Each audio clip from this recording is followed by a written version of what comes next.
Hello la team, j'espère que tout le monde va bien. Comme d'habitude, petite analyse hebdomadaire pour la semaine qui est à venir. Est-ce que je vais m'attendre des marchés? Donc sans plus attendre, DXY.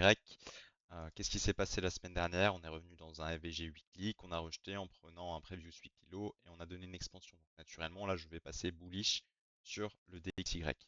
Quand je vais en daily, ça me plaît bien parce que j'ai une grosse impulsive haussière qui prend la liquidité de la dernière bougie. Donc je vais chercher de l'achat sur le DXY.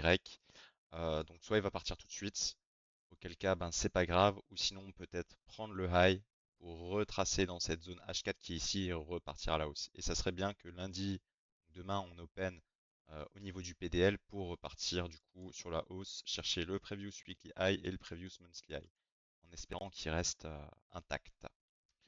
Pour l'euro SD, pour le coup, en 8 clicks, c'est exactement la même chose que le DXY, hein. On est revenu, sauf qu'on n'est pas revenu dans l'OB Weekly. On a pris une liquidité, on est parti à la baisse. Donc là, je sais, je pense pouvoir savoir que je peux aussi également partir à la baisse vers le Previous Monthly Low. Il est un peu plus moche que sur le DXY. Par contre, j'aime bien parce qu'ici, il y a un volume imbalance. On est revenu dedans en prenant du coup le PDL et on envoie une grosse baisse.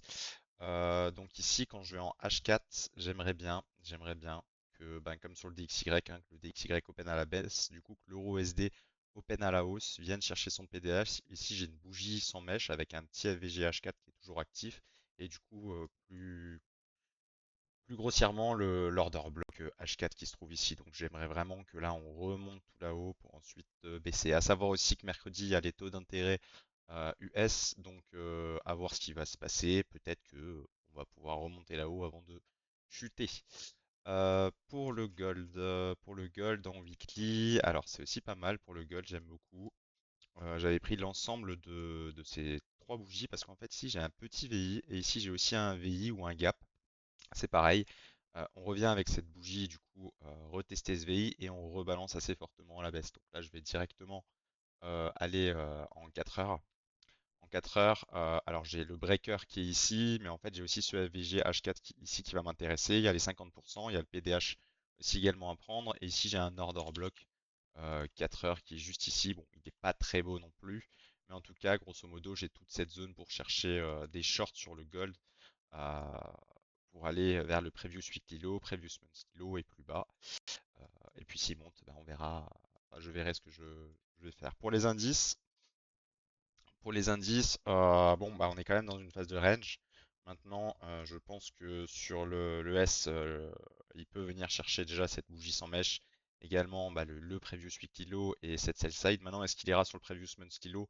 J'en suis un peu moins sûr parce que le MNQ, lui, il y est déjà. Donc, il peut y avoir une SMT. En tout cas, là, il y a des gros niveaux de liquidité. On est dans un range. Donc, sous ces niveaux, je vais plutôt, je pense, privilégier de l'achat, chercher de l'achat. Alors non pas pour chercher un ATH, mais une réaction haussière en fait. Donc ça va dépendre de ce qui se passe à l'open. Si on monte d'abord vers ces zones, je vais chercher à short. Par contre, si on descend d'abord sous ces liquidités, je vais plutôt chercher à long sur le S&P. Donc ici, moi, ce que j'ai, c'est que j'ai un EVG daily. J'ai un VI daily dans un order block 4 heures, donc le dernier mouvement aussi avant la baisse. Euh, donc voilà. Pour le NQ, NQ, bah, c'est pareil, hein, on est aussi dans une phase un peu bah, de range, hein, comme le S&P, on est grosso modo là-dedans.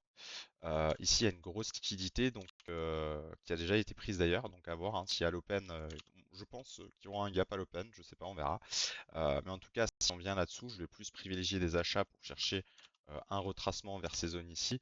Et bah, du coup, si on monte d'abord, je vais faire l'inverse. Ici, j'ai un preview weekly high, donc on pourrait revenir à la limite, si on vient ici, on pourrait revenir jusqu'à ici, chercher le previous weekly high. C'est une liquidité assez importante. Et ici, j'ai un EVG daily H4 en fait, que j'ai raffiné en H4 parce que j'ai une belle zone ici en H4 où je vais pouvoir chercher des ventes si jamais le marché est amené à monter. Pour le Dow Jones, du coup, j'ai un VI weekly avec un PDH qui se situe juste ici, donc j'aimerais bien qu'on revienne tester ce VI, même si on vient ici, hein, ça c'est pas grave, c'est un VI weekly, donc il faut que la bougie elle clôture en mèche. Donc en gros, au-dessus du PDH, je ne chercherai à vendre si et seulement si on n'a pas pris ces liquidités.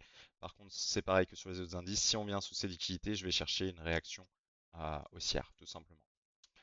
Pour le pétrole, donc le pétrole il a déjà bien donné, donc j'espère, je suis dans l'espoir qu'il y ait quand même un petit retracement sur le pétrole, alors peut-être pas jusqu'ici, mais en tout cas si ça vient jusqu'ici, il y aurait le previous weekly low, et du coup ici j'ai un FVG weekly, donc ça pourrait être assez cool. Sinon ici j'ai ce VI pour chercher des achats, donc un plus petit retracement pour ensuite repartir, ce qui me semblerait plus cohérent parce que replonger jusqu'à ici, bon, ça se fait aussi, tout se fait sur le marché, mais voilà, ça serait un peu bas. Même ici, je trouve que c'est déjà bas, donc à voir ce qui va se passer pour le pétrole. On pourrait directement, bah là il y a l'OBH4, bah, tout de suite monter et chercher des plus hauts sur le pétrole. Donc à voir, je vais attendre un retracement pour chercher à acheter le pétrole. Voilà les gars pour les analyses, je vous souhaite encore une bonne fin de week-end. Allez, ciao ciao, salut.